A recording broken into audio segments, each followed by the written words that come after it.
Fahad Fasil. He's just great. But is that greatness enough to make a good film? Hello guys, I'm Nona Prince and today we'll be talking about the new Malayalam Netflix original Irul, directed by Nasif Yusuf Izzuddin. This is his directorial debut, starring Fahad Fasil, Sobin Sahir and Darshana Rajendran. As always, watch the film on Discord with other viewers. So if you want to join us in future, link in the description. And watching it with other viewers who know the language and understand it, it's really helpful. Now definitely it's a really good thriller. The concept is really nice, just having three characters, one house, and the film keeps you guessing what will happen. The mood of the film is very well established using the cinematography and the sound design. I talked about in the trailer review also. When you are just in one house, you have to find clever ways to shoot the film, make it look interesting, and they do that throughout the film. The shot selection and lighting is really good. All of these things adds to the narrative, adds to the film, and that's why it's a good film, because the technical aspects help the narrative. Now moving ahead, if you haven't seen the film, I would say spoiler alert. Not really giving out spoilers, but I would say if you haven't seen the film, avoid watching the video further.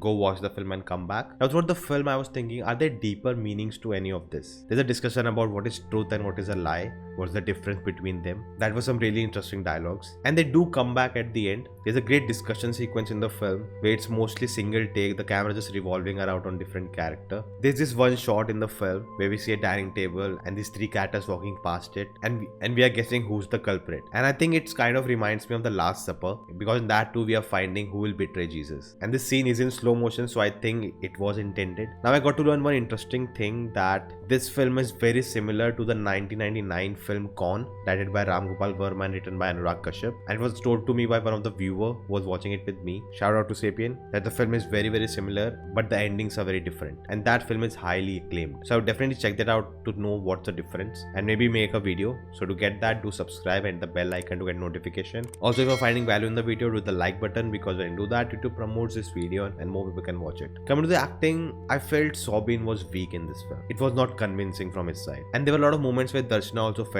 behind, and I was not the only one.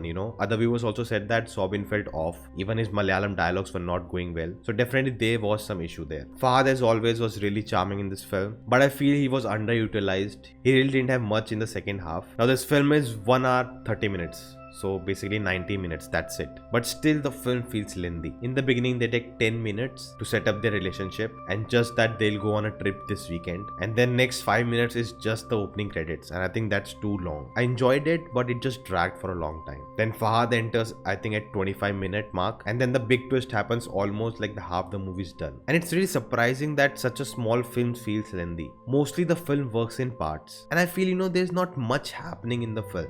We have this one house, just three characters. The setup is already very simple, but the plot is not tense enough to keep me engaged. I want to talk about Shutter Island. If you haven't seen it, it's a great film, do check it out. It's by Martin Scorsese. Now that film for me is the best thriller, and what that film does is, the plot of that film is so dense and complicated, but by the end when the twist happens, it just flips things over and makes it very simple. So there's a balance between being big and small. In some films, things are small, but then the twist happen and things turn out to be very big. But in this movie, halfway through, we know that there are only two outcomes. It's either Sobin's character or Fahad's character, that's it. And when the film ends, it is either him or him, and we find out it's one of them, right? That's it. Nothing changes, there's no flip over, there's no big twist. I'm not saying every film should have a twist, but I'm saying we already knew the ending. We were not confirmed about it, but we already knew. Nothing changed in the last half. We were just waiting when we'll find out who the real killer is. There's no payoff at the end. There's no big reveal. A reveal that changes everything. We already knew the ending and we got that. That's it. See, definitely not a bad film. It was a good watch. The concept, the idea was really good, but I feel it was underdeveloped. I think this film could have been just a 30-minute short film, Could have told the same story in 30 minutes. And that's the issue, You need to add more elements to make it a full feature film. The idea is there, but it doesn't develop into a profound film. And I think that is the issue why it feels underwhelming after watching it. So guys, those were my thoughts on the film. The Fafa Weeks continues with Joji coming ahead. We'll be watching that film together on Discord, so do join us there. So if you enjoyed the video, hit the like button, share the video. Let me know your thoughts in the comments below. If you haven't subscribed yet, check out the videos. If you like them too, do consider subscribing, and I'll see you next time.